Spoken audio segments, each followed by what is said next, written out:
Hello बच्चों, चलिए प्रश्न को पढ़ते हैं और समझते हैं।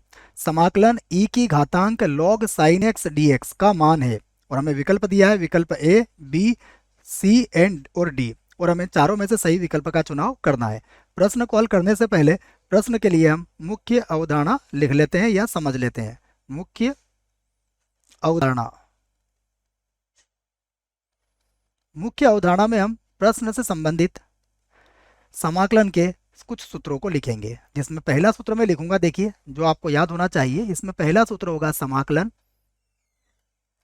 साइन एक्स, अर्थात साइन एक्स का समाकलन। साइन एक्स का समाकलन होता है माइनस का कॉस एक्स और प्लस सी। तो एक तो आपको यह सूत्र याद रखना है। दूसरा बच्चों, लघुगणक का भी एक सूत्र होता है, वह भी आपको याद होना चाहिए। मेरे से लिख देता हूं, देखो, ए लॉग, और यदि इसका आधार ए है और यहाँ पर लॉग बी लिखा है, तो इस स्थिति में क्या होता है, ए लॉग ए हट जाएगा, केवल कितना बचेगा, यहाँ पर बी बच जाएगा। तो इस सूत्र का प्रयोग भी हम यहाँ पर करेंगे। आइए, जो प्रश्न है उसको हम आई के बराबर मान लेते हैं। तो माना हमारा जो प्रश्न है वह आई के बराबर है, तो आई बराबर होगा समाकलन, फिर ई की घातांक, ये हो जाएगा लॉग, और कोष्टक में हो जाएगा साइन एक्स और डी एक्स।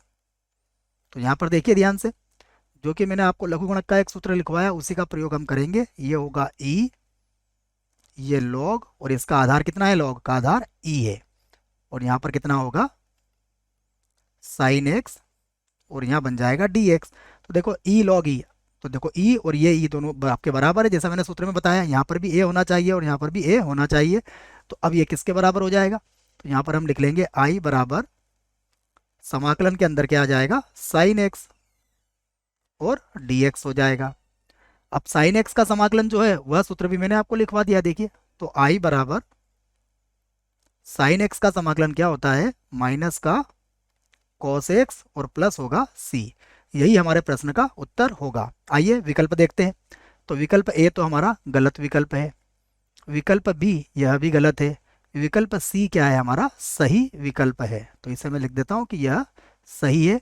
विकल्प डी भी गलत होगा, तो विकल्प सी हमारा सही है। आशा करता हूं आपको इस प्रश्न का उत्तर समझ में आया होगा। धन्यवाद।